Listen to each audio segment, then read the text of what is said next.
కానీ ఉసిరి చెట్టు దగ్గరికి వెళ్ళి నిలబడినప్పుడు కూర్చుని చెప్పాలని కూడా నియమం లేదు. 21 నామములు చెప్పాలి. ధాత్రీ నమ, కాంత్యై నమ, శాంత్యై నమ, మేధాయై నమ, కళ్యాణ్యై నమ, విష్ణుపత్న్యై నమ, మహాలక్ష్మీ నమ, ప్రకృత్యై నమ, కమలాయై నమ, రమాయై నమ, అభ్యసంభవాయై నమ, పద్మసంభవాయై నమ, సావిత్రీ నమ, గాయత్రీ నమ, విశ్వరూపాయై నమ, సుధృత్యై నమ. ఇటువంటివి 21 నామాలు ఉన్నాయి. ఆ 21 నామములు చెప్పి 8 ప్రదక్షిణములు చెయ్యాలి. ఒక ప్రదక్షిణం కాదు, 8 సార్లు ప్రదక్షిణం చెయ్యాలి. కార్తీక మాసం మొత్తం మీద ఒక్కసారైనా నువ్వు ఉసిరి చెట్టుకి 8 దీపములు ఉంచు అన్నారు. ఏమిటి 8 దీపములు అంటే 8 దిక్కుల యందు 8 దీపములు పెట్టాలి.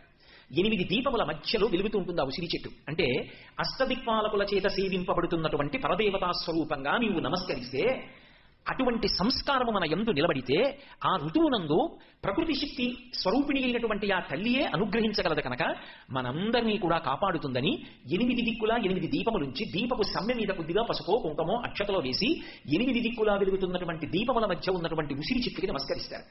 ఇది ధాత్రి పూజ అని ప్రత్యేకంగా కార్తీక మాసంలో అమ్మవారి యొక్క అనుగ్రహ విశేషం ద్వారా తమని తాములు రక్షించుకోవడానికి చేస్తారు.